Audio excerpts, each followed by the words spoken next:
Self-Love is the New Sexy, the podcast devoted to helping you overcome life's most painful and stubborn challenges so you can feel great, have more energy, and live stress-free every day. To reach your full potential, simply work with the powerful spiritual principles that are readily accessible to everyone. It's easier than you think, and on today's show, W. Mark Watts is going to show you how starting with self-love is the key to joyously and harmoniously making that happen. Hey everybody, this is W. Mark Watts. I want to say hello, welcome, and thank you to everyone for hanging out with me for another episode of Self-Love is the New Sexy. And today's episode, I want to, again, kind of flip the script slightly for a moment and actually speak about self-love from the affirmative standpoint. What do I mean by that? What I mean by that is, how do you know when you are loving yourself? How do you know when you are being self-loving to yourself? And there's a ton of ways to know.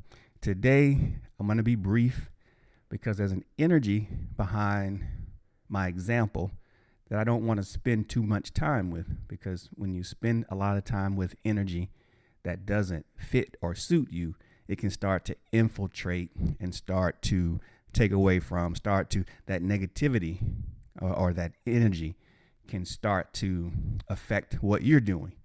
So I have to be very protective of my energy, which I will be. So how do you know when you are being self-loving?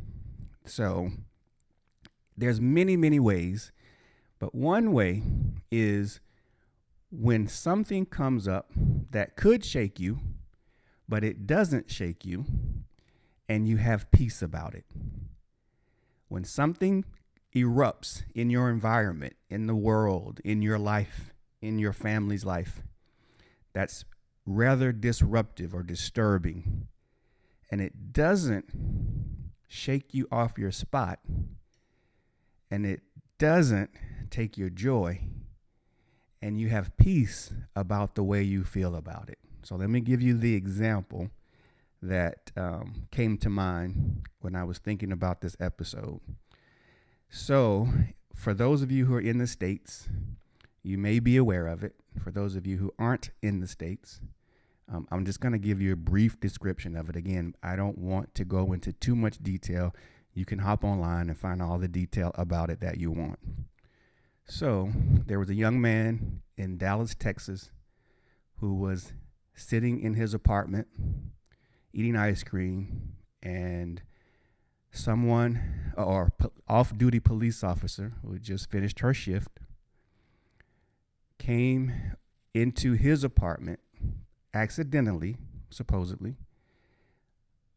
She thought it was her apartment, and so being a cop, when she saw the door slightly open, she assumed someone had broken into her apartment. She then entered the apartment, gun drawn. The man was sitting on the couch, may or may not have arisen because someone had walked into his apartment.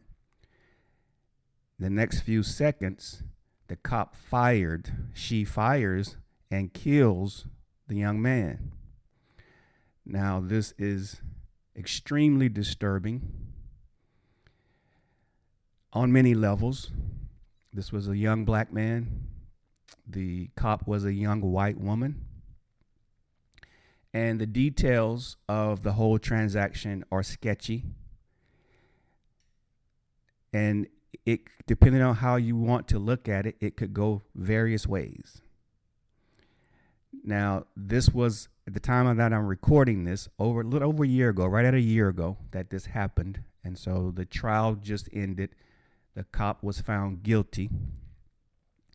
And at the trial, the young man's brother he had a few words, and then he asked if he could hug the cop who had killed his brother. And so as a result of that, I posted that occurrence on Facebook, and got a few different comments and likes and whatever. I guess they could, if they wanted to dislike it, they could dislike it. And I had a brief discussion with a guy I grew up with, and, pretty much left it at that. Wasn't getting into a fight or an argument or a debate about it, but just expressing that this young man was a tremendous example of the possibilities for humankind.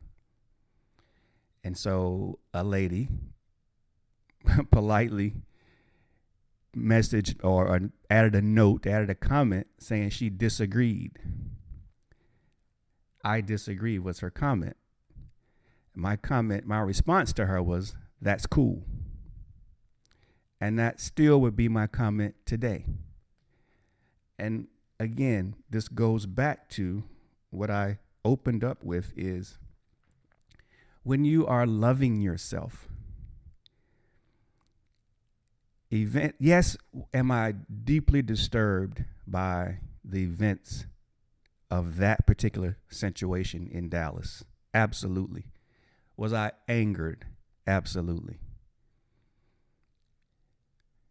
Did it move me in one way or another? It has not moved me in one way or another. And it's because of the work and the journey that I'm on and the place that I'm in at this moment allows me to really step back from the situation, from the emotions, from the actual events, and tap into the energy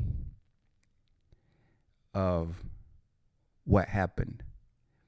And that's a very confusing energy. And it can be a powerful energy because it's such a low energy that you can really pick it up. You can pick it up really quickly. And it can start to shade everything that you do one thing at a time. So it can start to shade your work relationships. It can start to shade your personal relationships. It can start to color the way you view the world. It can connect to and bring up old wounds that are still very prevalent, and rightly so, in the world today, especially in the Black community. So it was very interesting to me, my response to her, because I didn't know, it was almost automatic. I didn't know how I was going to respond to her comment. It just happened. And then after the fact, I sat and I thought, I was like, wow, that was kind of powerful for me. And then I realized that she and I are in two different places. Neither one's better or wrong or right. It's just we're in two different places. And at this moment, I choose to really find my center and my peace and not be up for debate, not to debate my willingness to be peaceful in this particular circumstance. Might I be peaceful in a similar circumstance at a different time in my life? Who knows?